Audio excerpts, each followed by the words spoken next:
जय श्री राम दोस्तों पौराणिक कथाओं के अनुसार रावण के भाई कुंभकर्ण के 6 महीने सोने और केवल एक दिन जागने के पीछे एक दिलचस्प कहानी है जिसमें एक वरदान और जीभ की चूक शामिल है।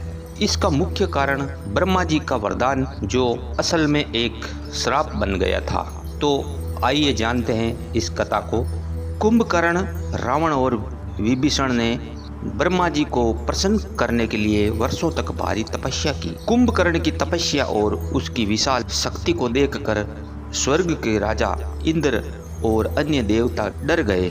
उन्हें डर था कि यदि कुंभकर्ण ने ब्रह्मा जी से कोई अजय वरदान मांग लिया तो वे पूरे ब्रह्मांड को नष्ट कर देगा। जब ब्रह्मा जी वरदान देने के लिए प्रकट होने वाले थे तब देवताओं ने भगवान विष्णु और माता सरस्वती से प्रार्थना की कि वे कुंभकर्ण को ऐसा वरदान मांगने से रोके। माता सरस्वती देवताओं की मदद करने के लिए तैयार हो गई और वे कुंभकर्ण की जीभ पर बैठ गई। ब्रह्मा जी के प्रकट होने पर कुंभकर्ण असल में देवताओं पर राज करने के लिए इंद्रासन यानी कि इंद्र का सिंहासन मांगना चाहता था, लेकिन माता सरस्वती के उसकी जीभ पर बैठने के कारण उसके मुख से इंद्रासन की जगह निंद्रासन शब्द निकल गया। तब ब्रह्मा जी ने तथास्तु ऐसा ही हो कह दिया। जब माता सरस्वती कुंभकर्ण की जीभ से हटी तो कुंभकर्ण को अपनी भूल का एहसास हुआ। रावण भी अपने भाई की इस दशा से बहुत दुखी हुआ। रावण ने ब्रह्मा जी से प्रार्थना की कि वे इस वरदान को वापस ले या इसमें कुछ परिवर्तन कर दे।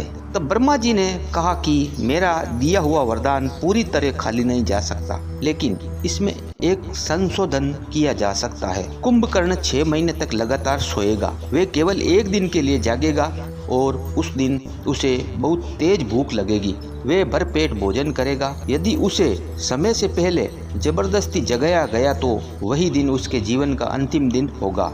दोस्तों, यही कारण है कि कुंभकर्ण को साल में 6 महीने सोने पर मजबूर होना पड़ा और रावण ने युद्ध के समय उसे ऐसे समय जगाया था जिससे उसकी मृत्यु हुई थी।